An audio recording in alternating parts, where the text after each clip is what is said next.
Bismillahirrahmanirrahim. Assalamualaikum warahmatullahi wabarakatuh. Alhamdulillahirabbil alamin wassalatu wassalamu ala asyrafil anbiya'i wal mursalin nabiyina Muhammadin wa ala alihi wa sahbihi ajmain.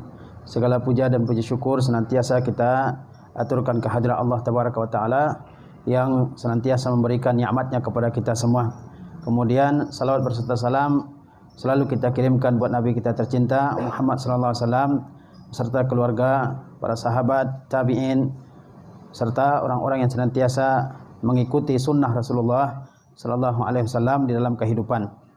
Para santri dan santriwati, at-tullab wat-talibat, semoga Allah Subhanahu wa taala senantiasa merahmati kita semua, memudahkan langkah kita semua di dalam menuntut ilmu. Pada pagi yang berbahagia ini, saya akan menyampaikan sedikit wasiat Rasulullah atau sedikit keterangan Rasulullah sallallahu alaihi wasallam tentang al-ihsan.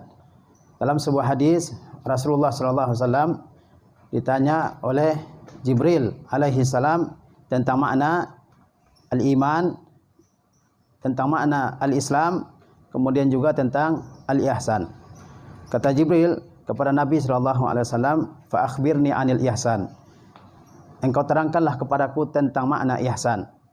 Kata Nabi sallallahu alaihi wasallam, "Anta budallaha ka'annaka tarahu." Bahwa ihsan itu adalah bahwasanya engkau beribadah kepada Allah Subhanahu wa taala seolah-olah engkau sedang melihat Allah Subhanahu wa taala dengan kedua matamu. Fa illam takun tarahu fa innahu yarak. Jika seandainya engkau tidak melihat Allah Subhanahu wa taala, maka sesungguhnya Allah Subhanahu wa taala senantiasa melihatmu. Ini kita sebut dengan martabatul ihsan, tingkatan ihsan, tingkatan yang tertinggi di dalam agama kita. Karena kata ulama, agama kita ini terdiri dari 3 tingkatan. Al-Islam, kemudian al-iman, kemudian al-ihsan. Dan masing-masingnya ada rukun-rukunnya yang sudah kita ketahui secara bersama. Ihsan pun ada rukunnya, yaitu bahwasanya kita beribadah kepada Allah Subhanahu wa taala seolah-olah Allah Subhanahu wa taala ada di depan kita. Kalau kita tidak bisa mencapai kedudukan tersebut, maka beribadahlah kepada Allah Subhanahu wa taala ya. Dengan apa? Dengan suatu keyakinan bahwasanya Allah Subhanahu wa taala senantiasa melihat kita. Allah Subhanahu wa taala senantiasa menyaksikan kita. Ilmunya maha meliputi kita semuanya. La ya'zubu an rabbika min mithqala dzarratin fis sama'i wala fil ard. Ya.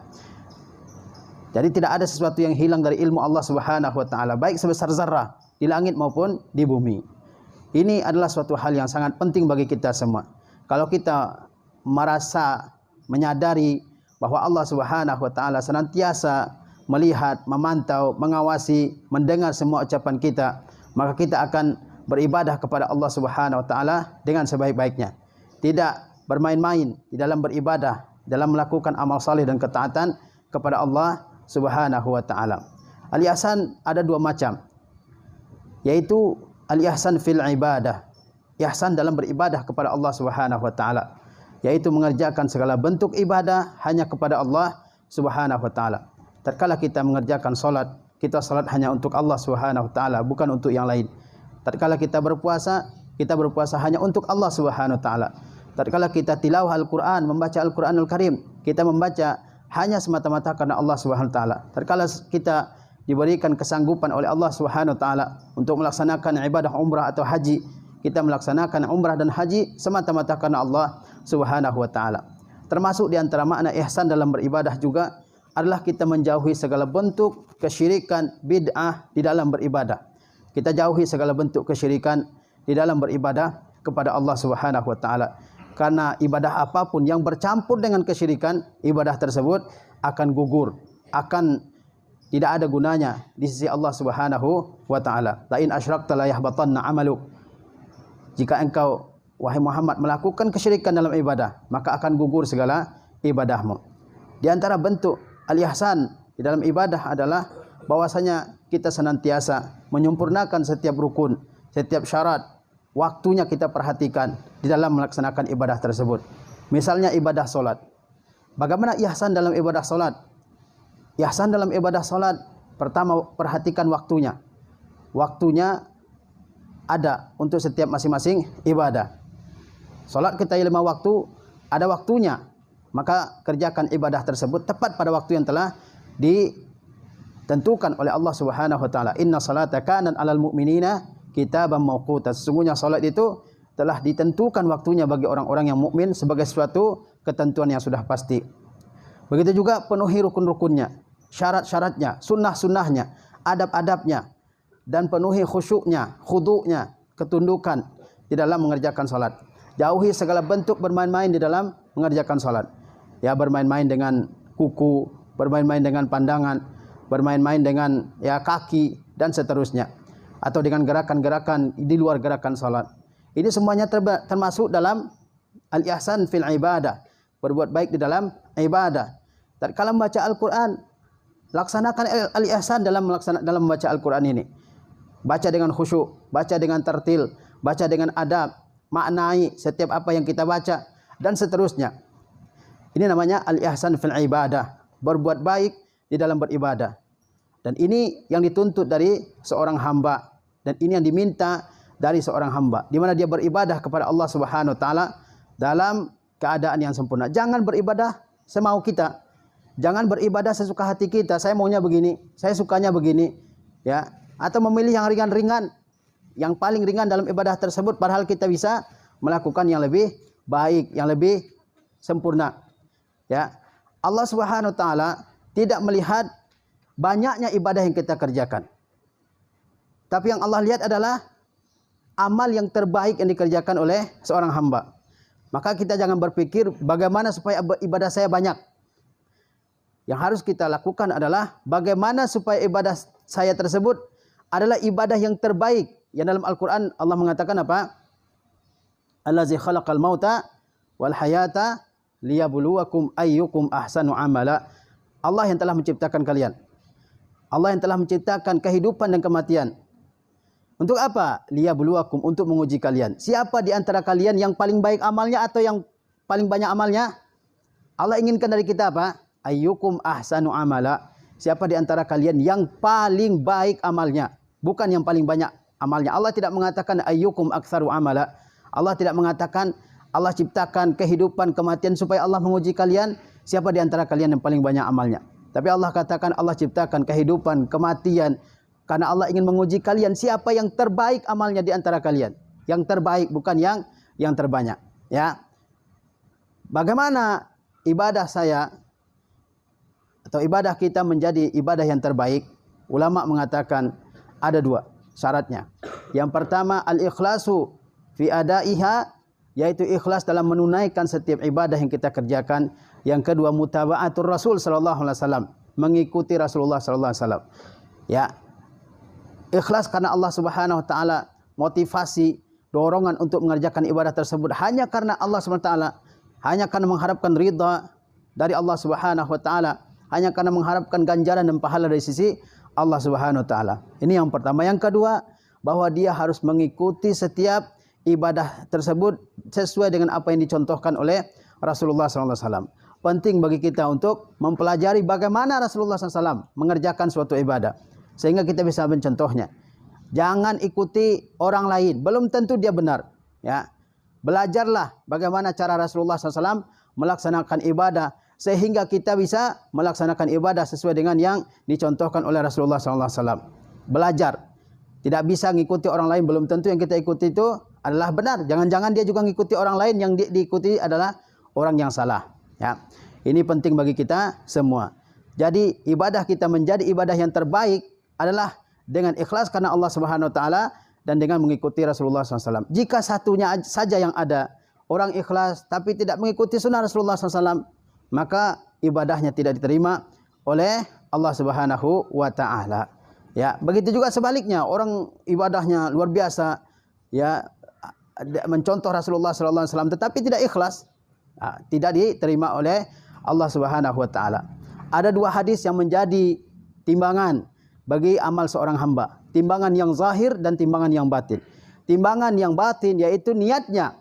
Hadisnya adalah innamal a'malu binniyat. Sesungguhnya amal itu semuanya tergantung dengan niat. Kalau orang ikhlas dalam beribadah, Allah akan terima ibadahnya. Tapi kalau motivasinya motivasi yang lain, mungkin karena di dalam hadis tersebut dikatakan apa? Faman kanat hijratuhu lillahi wa rasulihi wa hijratuhu ilallahi wa rasulihi. Orang yang hijrahnya karena Allah dan Rasulnya, dia akan mendapatkan balasan, ya, yang terbaik dari sisi Allah Subhanahu wa taala. Wa man kanat hijratuhu lidunya yusibuha aw imra'atin yankihuha fa hijratuhu ila ma hajara ilaihi. Orang yang hijrah karena dunia yang ingin dia dapatkan atau karena seorang wanita yang ingin dia nikahi, maka dia tidak mendapatkan pahala dari hijrah. Dia mendapatkan apa yang dia niatkan dalam hatinya, ya.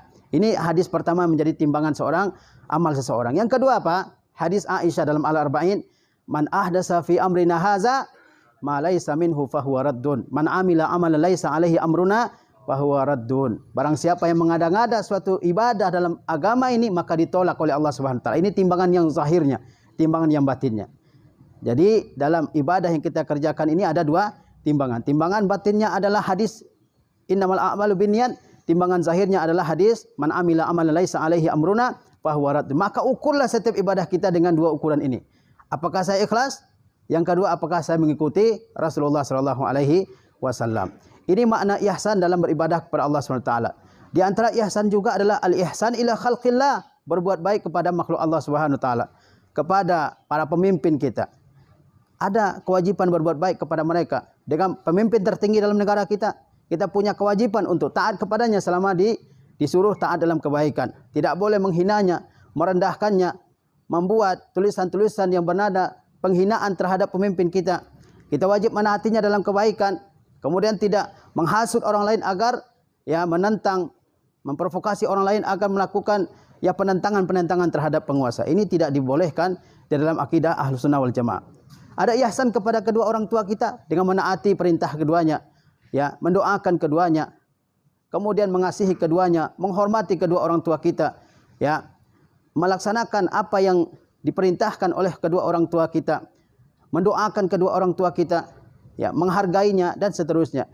Ada ihsan kepada tetangga kita, berbuat baik kepada tetangga kita di samping kita, ya, dengan mengucapkan ucapan yang baik, dengan menjaga sikap, dengan menjaga perilaku kita, dengan memberinya bantuan jika dia membutuhkan, dengan menjenguknya ketika sakit, dan berbagai bentuk ihsan, kebaikan-kebaikan yang lain. Bahkan kata ulama ada ihsan kepada hewan yang kita pelihara di rumah kita, dengan merawatnya, membersihkannya, memberinya makan. Kalau tidak, ya, kita kalau kita tidak bisa melakukan semua itu, hendaklah kita lepaskan dia ke alam bebas, biar dia hidup di alam bebas. Ada ihsan bahkan dalam menyembelih. Kata Rasulullah SAW, innallaha katabal ihsan ala kulli syai'. Allah mewajibkan berbuat baik dalam segala sesuatu. Fa iza zabahtum fa ahsinu zibha. Kalau kalian menyembelih, sembelihlah dengan cara yang terbaik. Wa iza qataltum fa ahsinul qitlah. Kalau kalian membunuh, bunuhlah dengan cara yang terbaik. Ada hewan-hewan yang diperintahkan untuk dibunuh. Ketika kita membunuhnya, bunuhlah secepat mungkin sehingga tidak menyakiti. Di antara ihsan juga adalah ihsan fi ta'allumil ilmi. Berbuat baik di dalam menuntut ilmu, yaitu mengerahkan segala kesanggupan kita, kemampuan kita, daya upaya kita di dalam menuntut ilmu. Kita punya tenaga yang besar, maka kerahkanlah tenaga yang besar dalam menuntut ilmu tersebut. Jangan malas-malasan. Jadilah kita sebagai orang yang berprestasi di dalam menuntut ilmu. Ana yakin bahwa kalian semua punya kemampuan. Ya, betapa banyak kisah-kisah yang kita dengar. Ada orang-orang yang dulunya malas, ya. Kemudian Allah berikan hidayah kepadanya, lalu dia menjadi siswa yang berprestasi. Dulu orang mencap siswa ini sebagai siswa yang tidak punya kemampuan, siswa yang bodoh dan seterusnya. Tetapi kemudian dia berubah menjadi orang yang berprestasi. Kita semua punya kemampuan, punya daya ingat yang kuat, ya. Tetapi terkadang kita semua tidak memanfaatkan ya kemampuan kita tersebut, sehingga kita menjadi siswa yang biasa-biasa saja, ya, tidak ada prestasi yang bisa dibanggakan di sekolah. Nah, hendaklah kita semua ya mengerahkan segala kemampuan kita di dalam belajar sehingga kita menjadi orang-orang yang berprestasi, ya. Dalam segala hal manusia ingin jadi yang terbaik, ingin jadi nomor 1 atau runner up, ya kan? Atau top 5, top 4 dan seterusnya. Enggak ada orang yang mau jadi peringkat 15, peringkat 20, peringkat 30. Itu terlalu kalau mau jadi seperti itu, ya. Kenapa dalam belajar orang tidak mau berprestasi gitu? Padahal dia bisa. Mari kita bersaing, tasabaku fil khairat, ya, berlomba-lomba dalam kebaikan, ya kan? Jangan dalam hal dunia kita berlomba-lomba, ya. Orang beli ini kita juga ingin. Orang beli handphone yang mahal, oh dia besoknya beli juga gitu ya. Orang beli sepatu bagus, oh dia paksa orang tuanya mau belikan. Orang beli apa yang bagus, baju yang bagus misalnya, dia maksa-maksa pada orang tuanya biar juga dibelikan. Tapi dalam belajar prestasinya minim, ini yang disayangkan, ya. Prestasinya minim. Nah, jangan sampai seperti itu. Hendaklah kita dalam kebaikan ini berlomba-lomba semaksimal yang bisa kita kerjakan, ya. Jangan kita menjadi orang yang malas dalam melakukan kebaikan, tapi dalam hal-hal yang duniawi kita selalu bersemangat mengerjakannya. Ini hal yang tidak baik pada seorang mukmin. Kemudian terakhir saya ingin menyampaikan kepada para santri dan santriwati sekalian bahwa sekarang kita sedang menghadapi PAT, penilaian akhir tahun. Ustaz ingatkan kembali beberapa adab yang mesti kita ingat-ingat di dalam melaksanakan mengikuti ujian akhir tahun ini. Yang pertama, hendaklah kita senantiasa bertakwa kepada Allah Subhanahu wa taala. Kerjakan segenap yang Allah perintahkan, jauhi segala maksiat. Tidaklah Allah memerintahkan sesuatu kepada kita kecuali ada kebaikan yang luar biasa besarnya di balik perintah Allah tersebut. Jauhi segala bentuk maksiat kepada Allah Subhanahu wa taala. Karena setiap maksiat itu akan membawa kita jauh dari kebaikan, dari ketaatan, dari kecintaan Allah Subhanahu wa taala. Ingat sebuah ayat dalam Al-Qur'an, wattaqullah wa yu'allimukumullah. Bertakwalah kalian kepada Allah, Allah akan ajarkan kepada kalian. Kalau kita senantiasa melaksanakan segala yang Allah perintahkan, jauhkan segala yang Allah larang pada kita, Allah akan memberikan kemudahan bagi kita. Wa may yattaqillaha yaj'al lahu makhraja. Barang siapa yang bertakwa kepada Allah, Allah akan berikan kepadanya jalan keluar dari segala kesulitannya. Tidak susah payah dalam menghafal. Dia hafal beberapa kali sudah hafal dalam kepala, sudah terekam dalam kepala. Itu kalau kita bertakwa kepada Allah Subhanahu wa taala. Jauhi segala bentuk maksiat, maksiat mata, maksiat ucapan, maksiat dengan harta, ya kan? Bisa saja orang bermaksiat dengan hartanya, membeli hal-hal yang diharamkan oleh Allah Subhanahu wa taala dengan hartanya. Maksiat mata, kendalikan mata kita. Ya. Dalam agama kita, laki-laki disuruh gaddul basar, menundukkan matanya, dan perempuan disuruh untuk menutup auratnya. Antum bayangkan, ya. Kemudian, ya, yang kedua, hendaklah antum semua belajar dengan sungguh-sungguh, ya.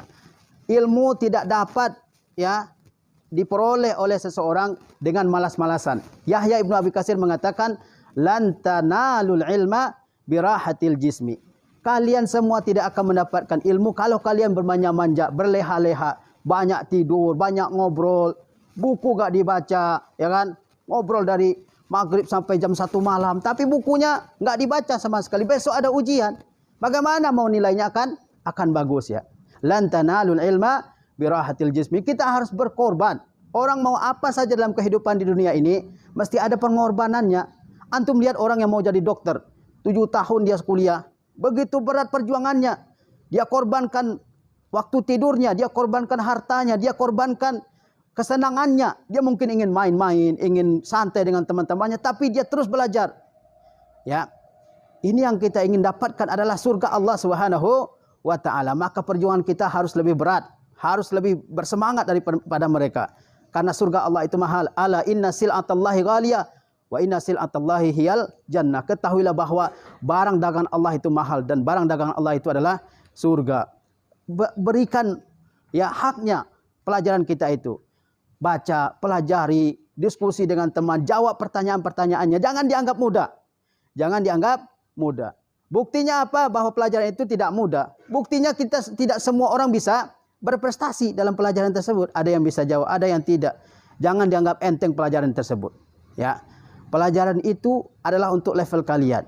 Ada yang mudah, ada yang sulit. Maka kita perlu untuk mengerahkan tenaga kita, kesungguhan kita dalam belajar. Kemudian di dalam menjawab pertanyaan, jangan terburu-buru. Jangan terburu-buru dalam menjawab pertanyaan tersebut. Seolah-olah jawabannya sudah hafal. Ya. Padahal kalau kita koreksi jawabannya, kadang-kadang ada yang bikin ketawa. Ya. Asal jawab semuanya. Ada yang seperti itu. Ya. Dalam menjawab itu benar-benar pikirkan jawabannya. Al-ajalatu minasyaitan wa ta'anni minar rahman. Terburu-buru itu dari setan datangnya, ya. Wa ta'anni minar rahman, dan berpelan-pelan itu dari Allah Subhanahu wa taala. Jawab pertanyaan dengan santai, ada waktunya, dan guru sudah mengatur waktu untuk setiap jam pelajaran, setiap ujian itu ada. Yang ini agak mudah, waktunya sekian. Yang ini sulit, waktunya lebih lama. Jawab dengan jawaban yang benar-benar kita pikirkan dengan tenang. Jangan asal, ya, jangan asal. Tulis jawabannya dengan tulisan yang rapi, yang bagus, yang kalau guru mengoreksinya tidak menyiksa, ya. Banyak yang kalau menulis bahasa Arab, Masya Allah, ya, tulisannya bulat-bulat semuanya, nggak tahu bacaannya apa itu. Kayak tulisan Kamboja tulisannya, ya. Seperti tulisan dari, saya kira orang Kamboja, ternyata orang Jakarta, ya kan. Ada masih itu seperti, ya. Ke depan ini nggak boleh seperti itu, ya. Tulisan bahasa Arab ini harus bagus, ke depan ini harus kita adakan pelatihan-pelatihan untuk memperbaiki tulisan ini. Jangan sampai dia sendiri nggak bisa bacanya. Kalau ditanya ini bacanya apa, nggak tahu, ya. Nah, ini sudah terlalu ini kalau begini, ya, terlalu, ya. Jadi jawablah dengan pelan-pelan, tulis dengan pelan-pelan. Jangan memikirkan hal di luar ujian kalian itu, ya. Kita menghadapi ujian A, ya udah fokus kepada ujian A, jangan mikirkan di luar sana, ya. Kemudian buku kalian itu isinya ilmu, ya, untuk makanan otak kita. Antum punya makanan itu letaknya di mana? Makanan pangsit atau apa, letaknya di mana? Antum boleh letakkan di atas, di tangga, di mana gitu kan? Boleh nggak? Hah? Di tempat yang berdebu, ya kan? Boleh nggak? Antum letakkan makanan sebagai isi perut, letaknya di mana? Di tempat yang bersih, yang higienis, yang rapi, yang bersih, ya. Ini ilmu, buku itu sumber ilmu, ya kan? Kadang-kadang diletakkan di sini, di tangga, ya kan? Di mana-mana ada buku, ya. Ada yang dalam laci aja bukunya, ya. Dia buat perpustakaan sendiri di lacinya, nggak pernah disentuh sampai berdebu. Nah, ini bukan santri atau santriwati yang ideal. Yang idealnya buku itu dibawa. Ulama juga begitu zaman dulu, ya. Bawa buku itu kemana pergi, ya, pulang bawa lagi. Pasti yang bukunya disimpan di laci ini tidak pernah belajar di rumahnya, ya. Padahal ulama mengatakan hayatul ilmi bil muzakarati. Hidupnya ilmu itu dengan diingat-ingat. Antum kalau sayang kepada seseorang pasti mengingat-ingatnya, ya kan? Betul nggak? Ya kan, selalu terkenang, terbayang-bayang di depan mata gitu kan. Nah, ilmu yang kita cinta nggak pernah diingat. Nah, ini adalah suatu hal yang terlalu, ya. Nah, buku itu dihargai lebih daripada kita menghargai makanan kita. Antum bukunya kena debu, kena coret, bekas makanan, ya. Ini hal-hal yang tidak boleh ada pada seorang penuntut ilmu, ya. Buku itu sumber ilmu kita. Sebagaimana makanan kita tidak boleh kita letakkan di tempat yang kotor, begitu juga dengan buku kita. Sebagaimana makanan kita yang terbaik yang mau kita makan, begitu juga dengan buku kita ini. Jangan dihinakan, jangan direndahkan, jangan disepelekan buku itu. Simpan buku tersebut, ya. Itu adalah ilmu yang di situ ada firman Allah SWT, ada sabda Rasulullah SAW, ada ucapan ulama yang semuanya adalah keluar daripada wahyu Allah Subhanahu wa taala, sehingga kita perlu menjaganya. Kemudian tatkala ujian ini, jangan pernah mencontek jawaban kepada teman kita. Dan jangan pernah memberikan contekan kepada teman. Sebaik apapun antum kepada teman, jangan. Ini seperti yaumul hisab ini, ya, seperti hari penghitungan di hari kiamat. Nggak boleh mencontek walau satu huruf. Man ghasyana falaisa minna, man ghasyani falaisa minni, kata Rasulullah SAW hadis yang lain. Barang siapa yang menipu kami, dia bukan bagian dari kami. Ini kata ulama salah satu bentuk ciri-ciri yang menandakan bahwa hal atau perbuatan tersebut adalah dosa besar. Kalau Rasulullah menyatakan dalam sebuah hadis yang melakukan ini bukan termasuk golongan saya, ini menandakan bahwa yang dilakukannya orang tersebut atau dosa tersebut adalah dosa besar, ya. Jangan pernah mencontek. Baik mencontek, membuat contekan sendiri, atau nyontek ke teman, nanya kanan ke kiri ke belakang, ya. Ini diharamkan dalam agama kita. Man ghasyana falaisa minna. Barang siapa yang menipu kami, dia bukan golongan kami, kata Rasulullah SAW. Ya, antum kalau ada keluarga, kemudian bapak antum tiba-tiba mengatakan kamu bukan anak saya, gimana rasanya? Gimana rasanya? Oh, mungkin ya remuk redam semuanya, ya, hancur sampai tulang belulang, ya. Nah, ini Rasulullah mengatakan kepada kita apa? Barang siapa yang menipu termasuk dalam ujian, dia bukan golongan kami. Kemudian jangan memberikan bantuan syafaat kepada temannya, ya, dalam menjawab pertanyaan itu. Wala wa ta'awanu 'alal birri wat taqwa wala ta'awanu 'alal itsmi wal 'udwan. Bertolong sebelum ujian antum boleh bermuzakarah, tanya jawab dengan teman, ya kan boleh. Tapi kalau sedang masa ujian tidak boleh. Allah mengatakan apa? Tolong menolonglah kalian dalam kebaikan dan ketakwaan. Jangan tolong menolong dalam apa? Dalam dosa dan permusuhan. Jangan bantu sama sekali, ya. Jangan bantu sama sekali. Dia enggak jawab, biar enggak bisa dia jawab. Jangan dibantu. Kemudian, ya, ini menandakan bahwa seseorang itu ada enggak muraqabahnya dalam hatinya atau tidak. Orang kalau merasa diawasi oleh Allah, dia enggak akan mau mencontek. Mending saya, ya, berusaha sendiri, memikirkan sendiri jawabannya daripada apa saya mencontek. Sebenarnya ilmu itu sudah disampaikan oleh guru-guru kita. Tetapi kadang-kadang seorang santri ada yang ngantuk, ada yang tidur, dan ada yang sudah lupa dalam otaknya, dalam pikirannya. Maka, ya, kalian berpikir lagi, ingat-ingat lagi dalam dalam waktu ujian itu, apa yang pernah kita terima berupa ilmu dari guru-guru kita. Kemudian setelah kalian selesai menjawab suatu pertanyaan, ya, atau setelah kalian selesai mengikuti suatu ujian, jangan ujian itu lagi yang dipikirkan, ya. Oh, tadi saya nomor sekian salah, nomor sekian salah, nomor sekian jawaban saya tidak tepat. Jangan itu lagi yang dipikirkan. Ada lagi ujian untuk yang berikutnya. Pikirkan ujian yang berikutnya. Itu akan membuat hati kita lebih tenang, ya.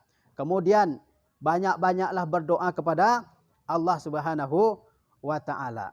Ya, sepintar apapun kita, secerdas apapun, ya, kalau tidak berdoa kepada Allah Subhanahu wa taala, terkadang itu menjadi sebab, ya, kegagalan kita di dalam menjawab pertanyaan. Banyak cerita-ceritanya. Penuntut ilmu yang terlalu pede, terlalu percaya diri, lupa berdoa kepada Allah Subhanahu wa taala, begitu masuk dalam ruangan kelas, ruangan ujian, buyar semuanya.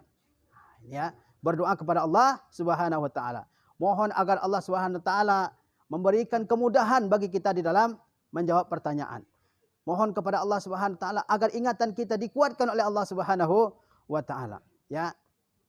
Jangan sampai kita lupa berdoa kepada Allah Subhanahu wa taala. Laisa syai'un akrama 'alallahi minad du'a.